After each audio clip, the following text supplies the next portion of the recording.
Hello friends, welcome to in my YouTube channel. तो आज की वीडियो में हम सीखेंगे प्रेजेंट इंडेफिनिट टेंस। तो सबसे पहले हम सीखेंगे प्रेजेंट इंडेफिनिट टेंस की पहचान।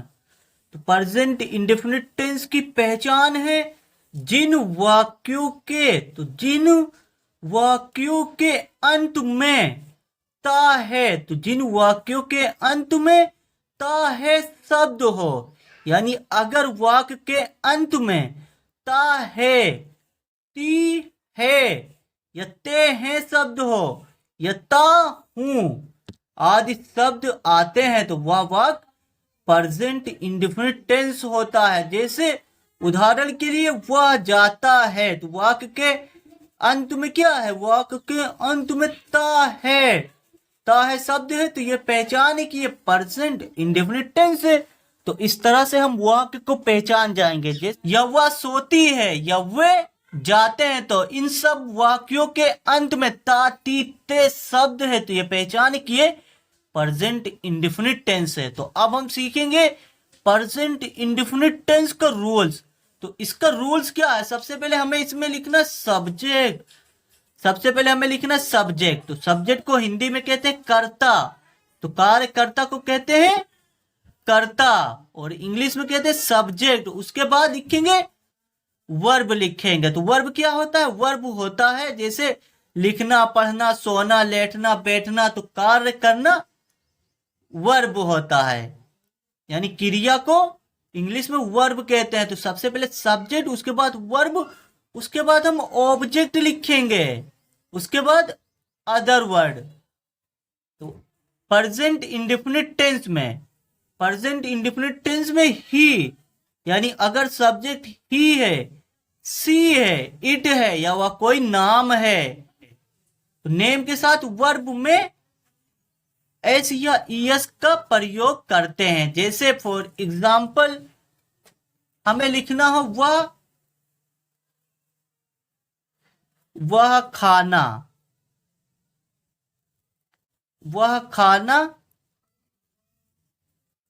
खाता है। तो वाक्य क्या है? वह खाना खाता है। तो इसमें सब्जेक्ट क्या है? सब्जेक्ट है वह, यानी वह खाना खाता है। तो वह सब्जेक्ट हम क्या लिखेंगे? सबसे पहले वह के इंग्लिश लिखेंगे, तो क्या होता है? ही। अब यहां पर आप देख सकते हैं, तो ही और सी के साथ हमें क्या लगाना है? वर्ब में एस या ईएस। तो अब इसमें वर्ब क्या है? खाना खाता है, तो खाता ये वर्ब है, ये खाता वर्ब है, तो लिखेंगे हम खाने की इंग्लिश होती है ईट मीन्स खाना, ईट। अब ईट के बाद या तो हमें एस लगाना है या तो ईएस लगाना है, तो लास्ट में टी है, तब हम वर्ब में एस लगा देंगे, तो क्या होगा? He eats. और ईट्स के बाद हम क्या लिखेंगे? ऑब्जेक्ट। तो ऑब्जेक्ट इसमें क्या है? खाना, तो ये खाना ऑब्जेक्ट है, ये क्या है? ऑब्जेक्ट। ये खाना ऑब्जेक्ट है, तो ऑब्जेक्ट लिख देंगे फूड। तो यहां पर फूड ऑब्जेक्ट है, FOOD फूड। तो वह खाना खाता है, ही ईट्स फूड। तो ये सिंगुलर है, यानी ही सिंगुलर है, तब हमने वर्ब में एस इसमें लगाया, और उसके बाद ऑब्जेक्ट। तो इस तरह से हमें ट्रांसलेशन करना है। फॉर एग्जाम्पल रोहन किताब पढ़ता है, तो रोहन किताब पढ़ता है, इसमें क्या है? वाक्य के अंत में ता है, वाक्य के अंत में ता है, तब हम जान जाएंगे कि ये प्रेजेंट इंडेफिनिट टेंस का सेंटेंस है। तो सबसे पहले हमें इसमें क्या लिखना है? सबसे पहले हमें लिखना सब्जेक्ट। तो आप रूल्स देख सकते हैं। तो सब्जेक्ट, उसके बाद वर्ब की फर्स्ट फॉर्म, उसके बाद ऑब्जेक्ट, उसके बाद अदर वर्ड। तो इसी रूल से हमें सेंटेंस बनाना है, और ही सी इट व नेम के साथ हमें वर्ब में एस या ईएस का प्रयोग करना है। तो सब्जेक्ट क्या है? रोहन, यानी रोहन नाम है। तो सबसे पहले हम लिखेंगे सब्जेक्ट रोहन, ROHAN, रोहन हो गया। अब रोहन के बाद हम लिखेंगे वर्ब। तो वर्ब इसमें क्या है? पढ़ता, यानी पढ़ना वर्ब है, तो हम लिखेंगे रीड। तो रोहन रीड।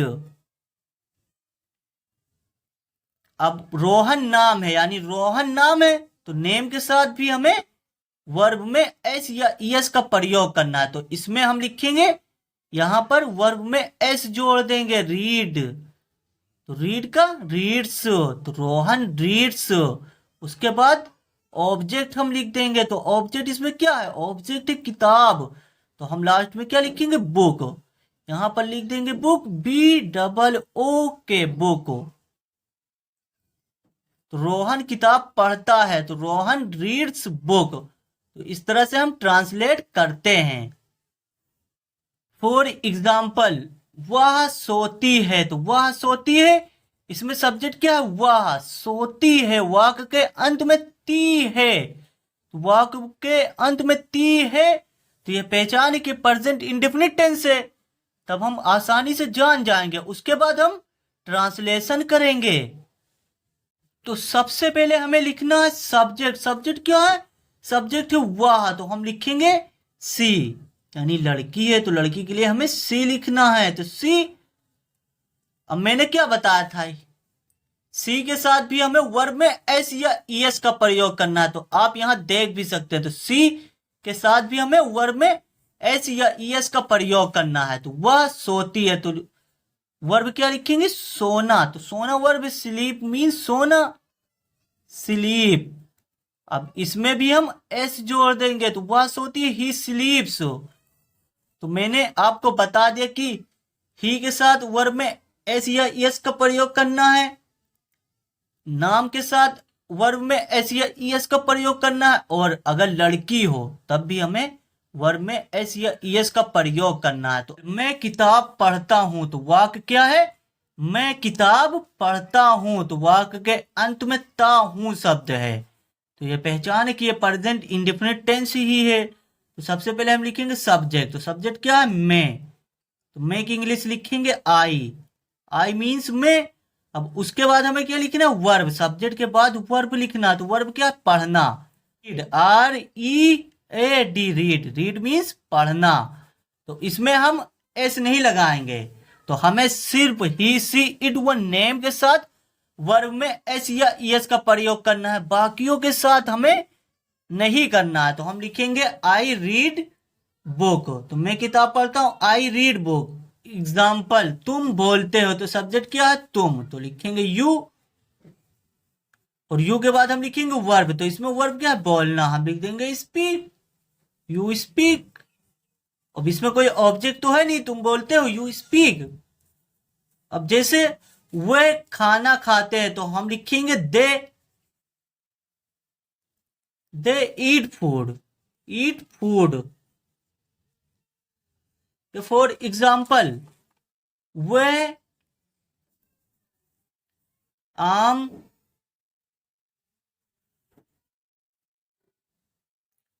तोड़ते हैं, तो वे आम तोड़ते हैं, तो इसमें सब्जेक्ट क्या है, वे। तो हम लिखेंगे सबसे पहले वे की इंग्लिश, तो लिखेंगे दे। अब दे के बाद हम क्या लिखेंगे, वर्ब। तो इसमें तोड़ना वर्ब है, तो आम तोड़ना वर्ब है, हम लिख देंगे दे पिलक, पिलक मीन्स तोड़ना, दे पिलक। उसके बाद हम ऑब्जेक्ट लिख देंगे, ऑब्जेक्ट क्या है इसमें, आम, तो लिख देंगे मैंगो, यहाँ पर MANGO, मैंगो। तो वे आम तोड़ते हैं, दे पिलक मैंगो।